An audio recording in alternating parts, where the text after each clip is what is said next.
pessoal, tudo bem? Hoje nós vamos falar sobre dois grupos de espíritos, os índigos e os cristais. Acredito que você já ouviu falar sobre isso em algum momento da sua vida. Aqui eu vou trazer apenas um resumo sobre esse assunto para despertar sua curiosidade e servir de um ponto de partida para você aprofundar seus conhecimentos, pois sabemos que assuntos que envolvem a espiritualidade têm sempre bastante material para a gente estudar e se atualizar. Ao longo dos tempos, o nosso corpo vem sofrendo transformações para adequação às mudanças no mundo terreno e não é diferente em nosso espírito.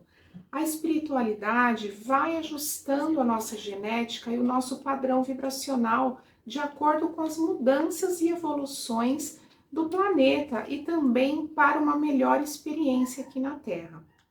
Então, primeiramente, vamos entender por que estes espíritos são conhecidos como índigos e cristais. É devido à cor da sua aura.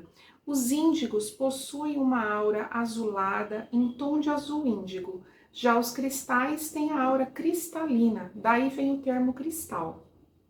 Há informações trazidas pela espiritualidade que dizem que sempre existiram esses espíritos aqui na Terra, mas que em determinados momentos começaram a encarnar na Terra em uma maior quantidade, como grandes ciclos.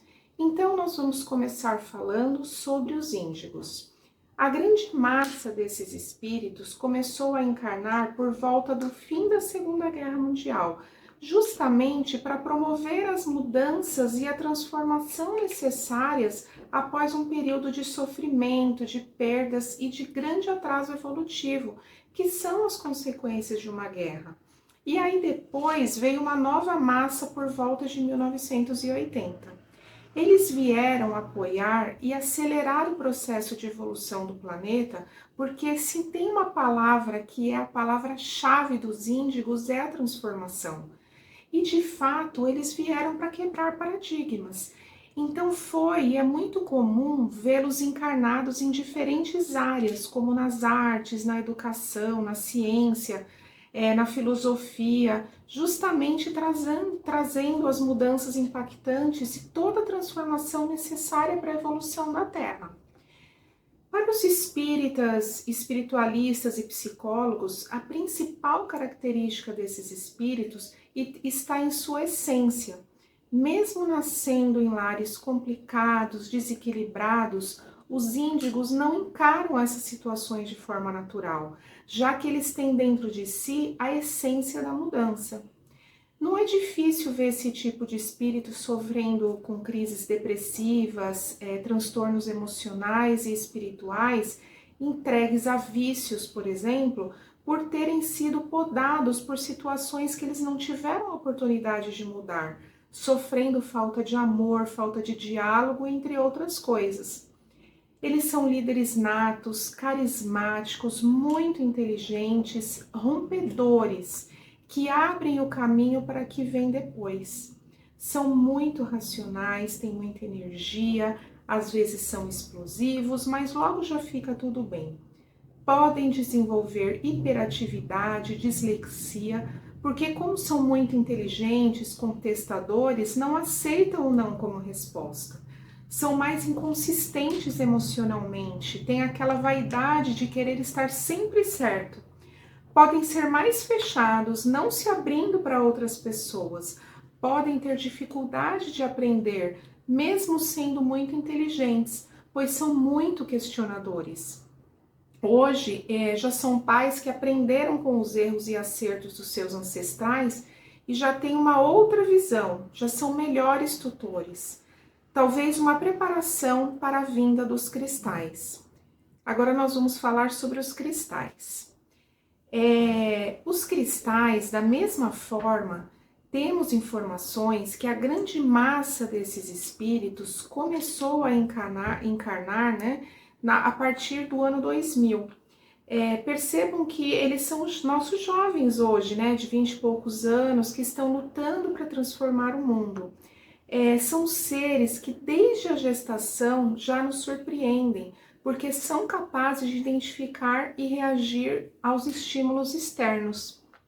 Eles têm o seu emocional já aflorado desde criança e, mediunicamente falando, são mais sensíveis que as demais crianças, que, se bem trabalhada, estimulada, eles servirão como trabalhadores da luz para o plano espiritual. Aliás, como todos nós temos essa oportunidade. Eles vieram para conscientizar, para unir. Logo na primeira infância já apresentam compaixão, empatia, altruísmo. São aquelas crianças que te olham no olho, que já sorriem, que te abraçam, que se entrega, falam coisas extraordinárias que já chamam a atenção devido a serem muito novas ainda. Analisam as situações de forma mais ponderada, aprendem com facilidade, são questionadores, mas não no sentido do embate como o índigo, são movidos pela curiosidade. Com eles não existe o porquê não, eles querem os detalhes de tudo, pois precisam entender, justamente porque têm a capacidade desse entendimento. A inteligência emocional e espiritual e racional é superior, porém podem ter dificuldades na escola, dependendo do modelo educacional que é apresentado, porque já vieram preparados e já experienciaram métodos mais modernos e leves. Tem um nível de energia muito grande, mas ao mesmo tempo com uma suavidade. E é em casa também que costumam dar muito trabalho, devido a esta energia que precisa ser bem canalizada e direcionada. São ligados à natureza, aos bichos, não têm medo, aceitam mais as suas sombras, aceitam que não são perfeitos, por consequência, são mais tolerantes em relação aos outros. Embora estejamos listando aqui as características desses espíritos, não significa dizer que no planeta atualmente só existam esses dois tipos. Muito pelo contrário, temos uma grande diversidade que daria mais um vídeo só sobre isso. Tome muito cuidado ao afirmar se uma criança é índigo ou cristal apenas pelas suas características, a não ser que um médium com uma elevada clarividência consiga visualizar a aura dela. O importante é entender que todos nós estamos aqui para aprender e evoluir. Nosso papel como pais e educadores é amá-los, educá-los, direcioná-los e dar condições para eles evoluírem. E quando falamos de reencarnação, é fato que dentro desse grupo de espíritos existe a evolução espiritual, como todos nós. Portanto, vai existir uns com mais características mais marcantes e outros não. Por isso, não devemos nos preocupar em rotular. Além disso, como eu disse no vídeo anterior, o meio que vivemos pode ser um freio ou uma alavanca.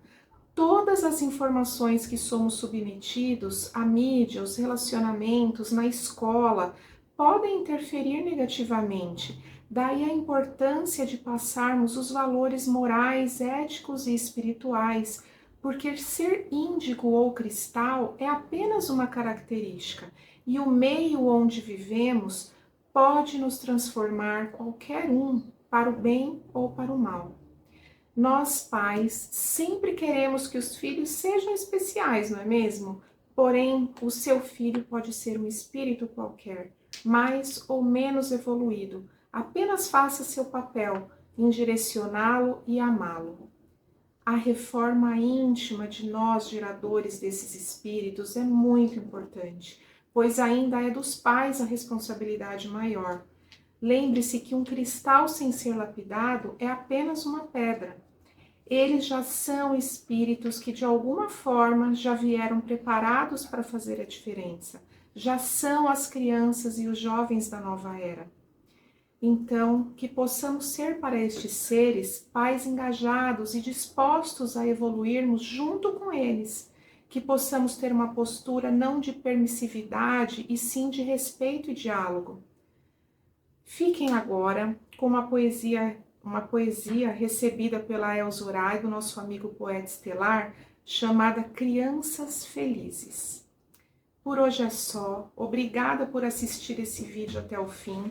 E se ele fez sentido para você, por favor, curta e compartilhe com amigos e familiares. Um abraço e até breve. Crianças felizes. Todos já notaram, a criançada de hoje é especial. Gerações passadas geraram descendentes de acordo com o momento da evolução do planeta. Crianças trabalhadoras, crianças curiosas, crianças destemidas. As crianças do século XXI são tudo isso e muito mais. São livres, amorosas, desbravadoras, conscientes que vieram para unir, educar seus pais, proteger o planeta, desvendar mistérios que muitas vezes paralisaram seus antepassados e os tornaram reféns da ignorância. Quando se vê crianças conectadas às novas invenções tecnológicas, um friozinho passa pela barriga dos adultos que dizem: ficarão viciadas, perderão a infância. Melhor é soltar pipa, jogar bola, brincar de boneca. Mas se esquecem que quem está no comando é Deus Pai Todo-Poderoso. Os pais devem cuidar para não deixar que a vista se estrague, que o aparelho se torne a babá de seus filhos. De resto, tudo certo. Deus proporcionou toda esta revolução, portanto, motivo há. Imaginem alguém ter uma dúvida e possuir a liberdade de ver todas as respostas. Imaginem poder acionar a inteligência e filtrar o que lhe parece verossímil. Imaginem alguém centrar sua vida no conhecimento que agrega.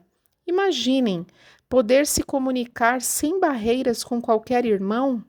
Resumindo, os intermediários estão se retirando, dando lugar a consciências livres que têm diante de si todas as respostas, e o livre-arbítrio, mais do que nunca, se sobrepondo.